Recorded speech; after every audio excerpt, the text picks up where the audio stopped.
Okay, so just so you can kind of see yourself real quick before we start, I'm gonna play this, just so you can kind of take a look.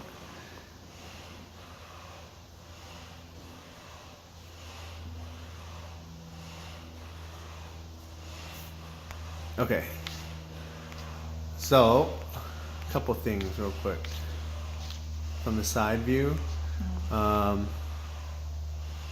Really good flexibility on your hinging, your leaning. We want to try to work a little bit more on twisting. So getting through two. Okay, good relaxed position.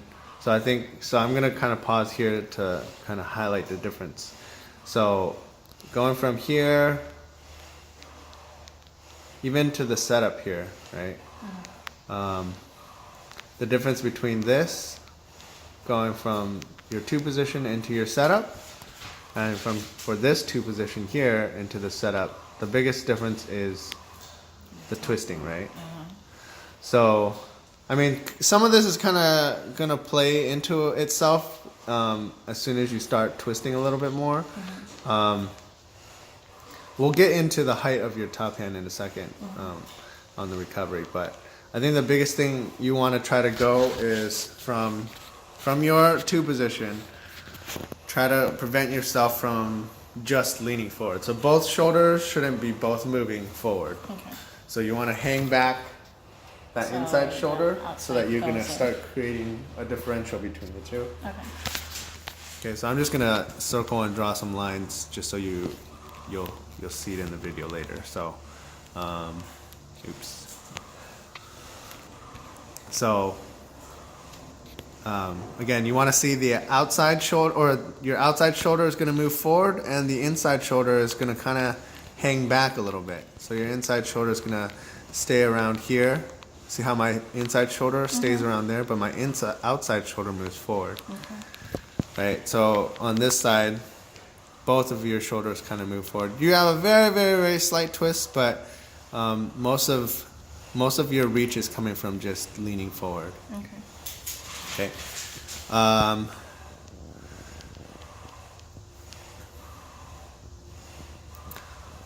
So I think some of this will be kind of addressed when you do add that twist, because right now your top hand is a little far away from you for you to actually apply good pressure from that inside half. But I'm not gonna be too big on that right now, because I think when you fix your twist, because if you fix your twist, your inside shoulder should be back here a little bit, and that's gonna automatically bring your top hand back a little bit as well. I would also move your, spread out your arms just maybe an inch on the paddle shaft. It looks just a little bit narrow. But yeah, biggest thing I would say is work on your twist. Hopefully that will fix where your top arm placement is, because right now your catch is gonna be a little bit weaker because your inside shoulder is already advanced forward. Okay.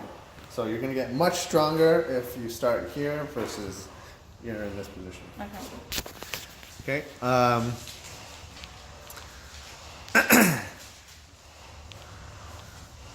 Your pull through, I think you sit up pretty well through your pull. This is all pretty decent.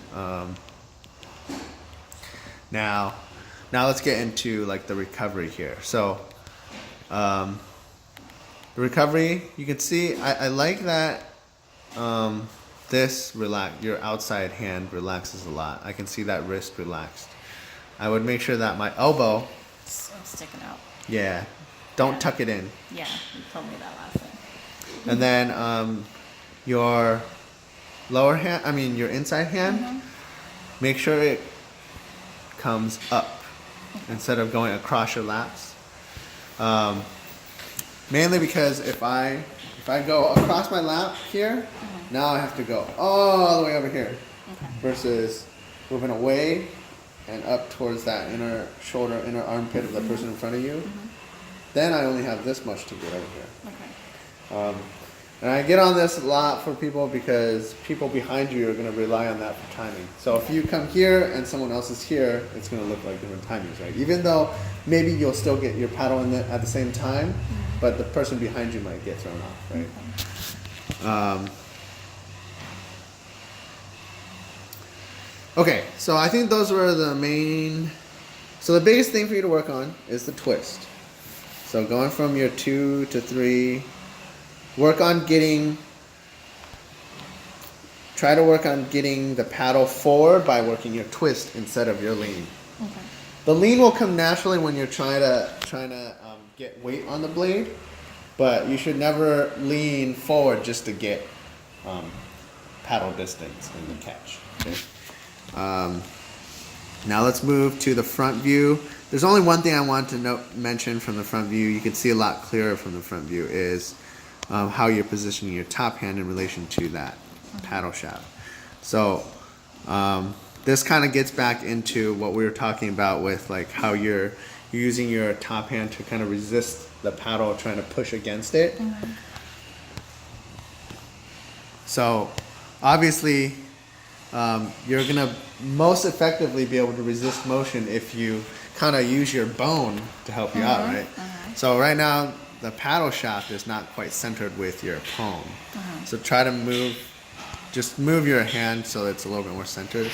So you, ultimately, I know that some people, I've seen some people paddle like this and they still do seem well, but I always tell them like if you're able to get that centered a little bit better, like you could get quite a bit more in your catch. But I think those are probably the biggest things you want to work on right now. So here you can see a better view of that elbow, right? So your lower wrist relaxes really well. Here, similar to how I do here as well. But there's like a little difference mainly with how Need some space. That's not like a huge thing. I would say the bigger thing for you to work on right now is that twist. But those little things will help you blend a little bit better. But yeah, I think that's pretty much it. So we'll kind of review that after you work on that a bit, and hopefully that helps you get a little more power. How's the flare over the water? We kind of covered that already. Okay. I mean, I think she's doing okay with the wrist being relaxed. It's mainly the elbow Got it. staying a little bit too tucked in.